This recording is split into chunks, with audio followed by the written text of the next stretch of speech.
시편 89편 30절부터 37절까지입니다. 89편 30절부터 37절. 만일 그의 자손들이 내 율법을 버리고 내 법도대로 행하지 않으며 그들이 내 규례를 어기고 내 명령을 지키지 않으면 내가 막대기로 그들의 죄를 징계하고 그들의 죄악을 벌할 것이다. 그러나 내 인애를 그에게서 거두지 않고 내 신실함도 버리지 않으며 내가 내 언약을 깨지 않고 내 입술에서 낸 것을 바꾸지 아니할 것이다. 내가 내 거룩함으로 한번 맹세하였으니 다윗에게 거짓말하지 아니할 것이다. 그의 자손은 영원히 있으며 그의 보좌가 내 앞에서 해와 같을 것이다. 하늘의 신실한 증인은 달처럼 영원히 견고하게 될 것이다. 셀라. 제목은 33절의 말씀대로 징계 중에 인애를 거두지 않으심입니다. 징계 중에 인애를 거두지 않으심 제목입니다. 30절에 만일 그의 자손들이 내 율법을 버리고 내 법도대로 행하지 않으며 그들이 내 규례를 또 어기고 내 명령을 지키지 않으면 그랬습니다. 30절과 31절에 우리가 지난 시간에 그 앞에 29절까지 말씀을 통해서 용사에게 도움을 베푸시고 또 백성 중에 선택받은 사람을 높이신다 하는 말씀 보았습니다. 그래서 하나님의 그 능력을 의지하면서 용사와 같이 용기 있게 담대하게 나아가면 하나님께서 반드시 도와주시고 또 그러한 자를 높이시며 귀하게 여기신다 그랬습니다. 그런데 반대로 그러한 일 행하지 못하고 하나님의 능력 의지하지 않고 또 두려워하고 떨면서 하나님 말씀 온전히 순종하지 않고 나아가면 하나님께서 그러한 자 징계하시고 벌하신다는 겁니다. 그래서 한마디로 말하면 여기 30절과 31절에 하나님 말씀을 불순종하는 겁니다. 율법 버리고 법도대로 행하지 않고 규례를 어기고 명령을 지키지 않는다. 하나님 말씀을 순종하지 않고 나아가는 것인데 그러하면 32절에 내가 막대기로 그들의 죄를 징계하고 그들의 죄악을 벌할 것이다. 막대기로 죄를 징계하겠다 그랬습니다. 또 그들의 죄악을 벌하신다. 전에 성경에는 채찍으로 벌하신다 그랬는데 지팡이와 채찍으로 또 막대기와 채찍으로 하나님께서 징계하시고 벌하신다는 겁니다. 그래서 하나님께서 하나님 앞에 바로 행하지 못할 때 이 막대기와 채찍으로 징계하시는 겁니다. 우리 사무엘하 7장 14절에도 그랬죠. 사무엘하 7장 14절에도 나는 그의 아버지가 되고 그는 내 아들이 될 것이니 그가 만일 죄를 지으면 내가 사람들의 막대기와 인생의 채찍으로 훈계할 것이다. 사람 막대기와 인생 채찍으로 훈계한다 그랬습니다.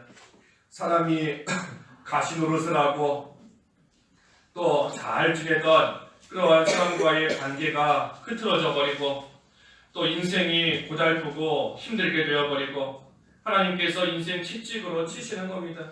그러니 인생이 힘들고 고달프고 또 고통 가운데 살아가는 겁니다.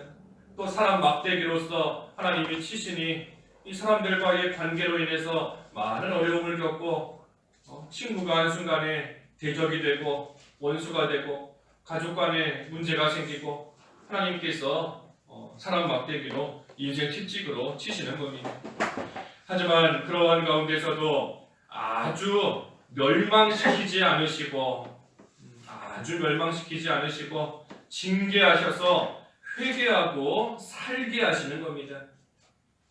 징계를 통해서 멸망시키지 않으시고 아주 망하게 하지 않으시고 오히려 그 징계를 통해서 회개하게끔 그래서 다시 살게 하신다. 왜냐하면 하나님은 우리의 아버지이시기 때문인 겁니다. 아까 사무엘하 7장 말씀에서 본 것처럼 하나님께서 우리의 아버지이시기 때문에 하나님께서 우리를 징계하시고 하나님께서 때로는 사람으로 인생으로서 우리로 하여금 고통당하게 하나님께서 또 훈계하시는 겁니다. 그렇기 때문에 그러한 징계를 통해서 돌이키면 사는 것이다. 징계를 통해 돌이키면 사는 겁니다. 그래서 징계받을 일을 아예 처음부터 안 하는 것이 가장 지혜로운 겁니다.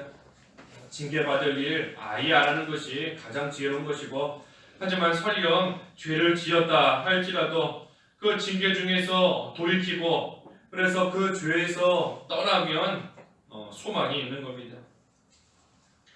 33절에 그러나 내 인애를 그에게서 거두지 않고 내 신실함도 버리지 않으며, 하나님께서 막대기로 죄를 징계하고 그들의 죄악을 벌할 것이다. 하지만 그러나 내 인애를 그에게서 거두지 않는다.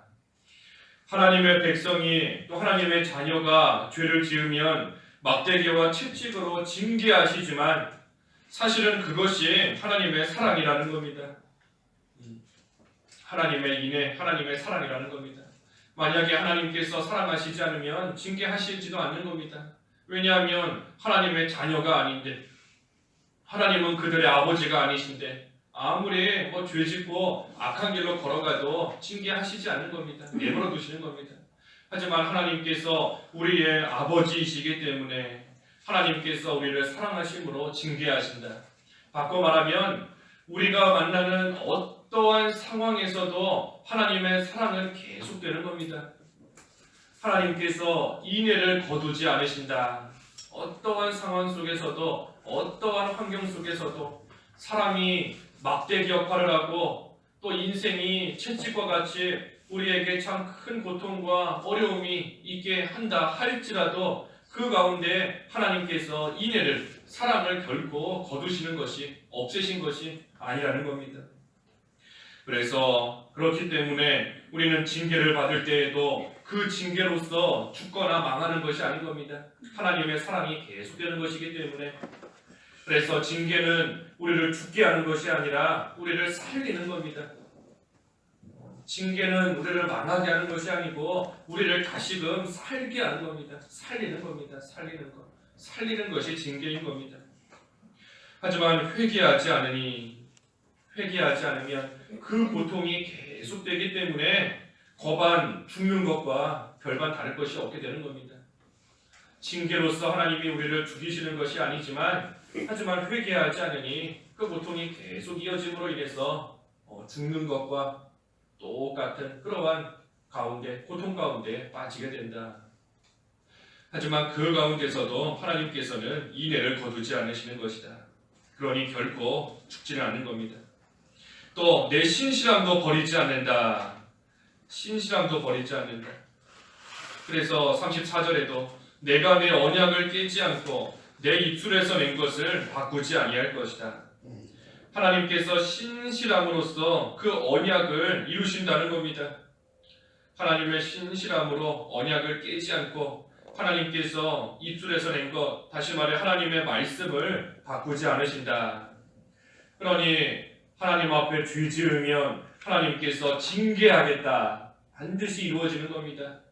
죄 지으면 하나님께서 반드시 징계하시는 것이고, 또한 회개하면 건져주겠다. 하나님께서 말씀하셨으니 반드시 이루어지는 겁니다. 또 하나님께서 징계 중에도 인애를 거두지 않겠다 말씀하셨으니 또 그 말씀 또한 하나님의 신실함으로써 하나님께서 반드시 지키시고 또 이루어지는 말씀인 겁니다. 그래서 우리는 이 두 가지 하나님의 인애와 이 신실하심을 붙들고 징계 가운데서도 하나님 앞에 회개할 수 있는 겁니다. 인애와 신실하심을 붙들고 그것을 의지하면서 하나님 앞에 회개하는 것이고 또 회개할 수 있다는 겁니다. 하나님께서 사랑하는 하나님의 자녀이니 하나님 버리지 말아달라.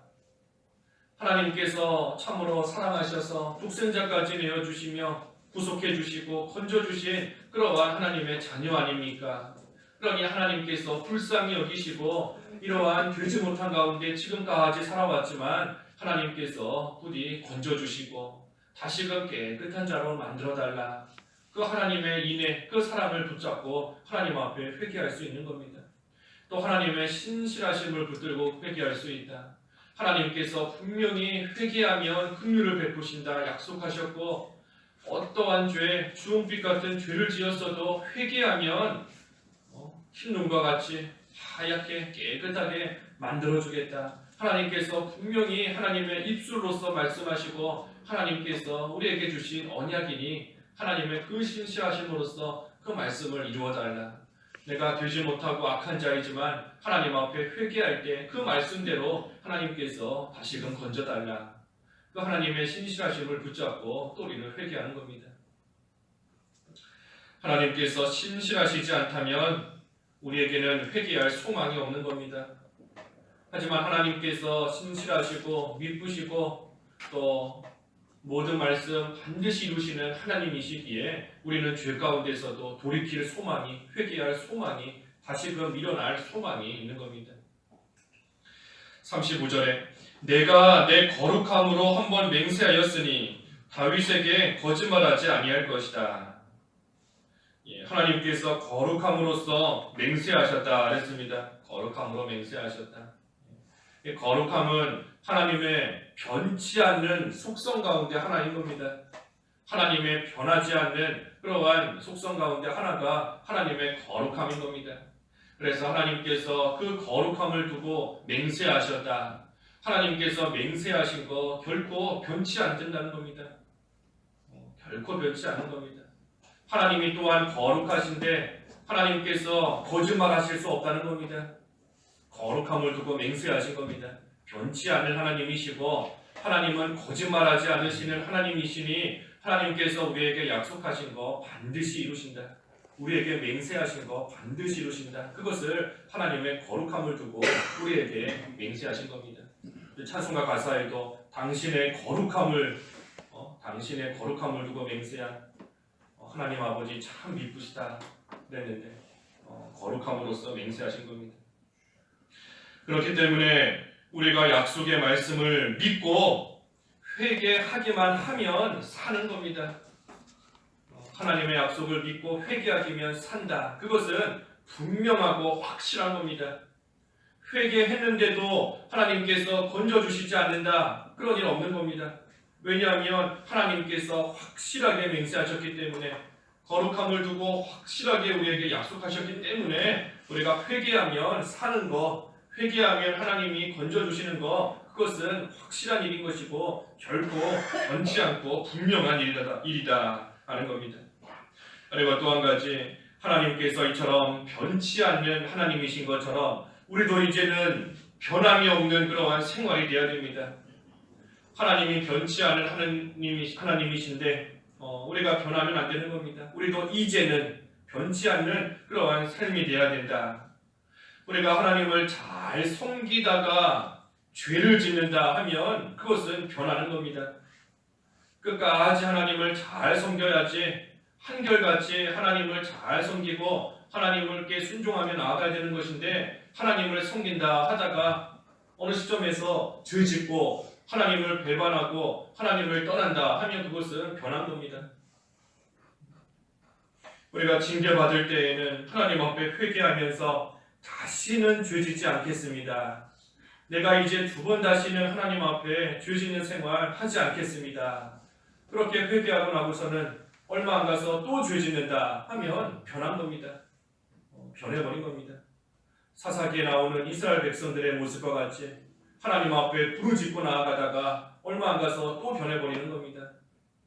그래서 하나님께서는 거룩함을 두고 맹세하실 정도로 변치 않으시는 하나님이신데, 우리도 그 하나님의 인애를 받는 자로서, 신실하신 하나님을 믿는 자로서 우리도 이제는 변치 않는, 그래서 한결같이 하나님만 섬기고 한결같이 하나님만 가장 존귀하게 여기고 한결같이 하나님께 순종하는 그러한 또 생활 되는 것이 또 참으로 회개한 자의 모습인 겁니다. 변치 않는 것이 참으로 회개하고 진정으로 회개한 그러한 자의 모습이고, 그것이 회개에 합당한 열매에 맺힌 겁니다. 마지막으로 35절 하반절에서 끝절 37절까지 보면 다윗에게 거짓말하지 아니할 것이다. 그의 자손은 영원히 있으며 그의 부좌가 내 앞에서 해와 같을 것이다. 하늘의 신실한 증인은 달처럼 영원히 견고하게 될 것이다. 이 다윗의 자손 영원히 있다는 겁니다. 그래서 해와 같이 빛나며 견고하게 하나님께서 해주시겠다. 그래서 이것은 우리 앞에서도 본 것처럼 궁극적으로는 예수 그리스도에 대한 약속의 말씀이다. 다윗의 자손으로 예수 그리스도께서 이 세상에 오실 것이고 그 예수 그리스도를 통해서 구원받을 자가 영원히 이어지며 또 그때에 하나님 나라 영원토록 견고하게 서나가게 하나님께서 해주신다 하는 약속의 말씀인 겁니다. 그래서 우리도 다윗의 자손으로 오신 육신의 몸을 입고 오신 그 예수님으로 말미암아 구원받았을 뿐 아니라 육신의 몸을 입고 오신 참 하나님이신 예수님께서 십자가에 못 박혀 죽으신 그 대속의 복로로 인해서 우리의 모든 죄 깨끗하게 용서받게 된 겁니다.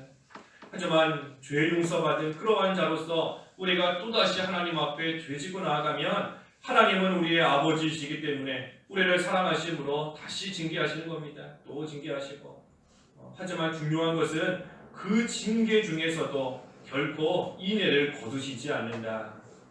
하나님이 우리를 징계하신다고 해서 우리가 고통당한다고 해서 사람 막대기 인생 채찍으로 맞는다고 해서 하나님의 사랑이 결코 끊어진 거 아니라는 겁니다. 하나님의 사랑이 계속해서 이어지고 있는 것이다.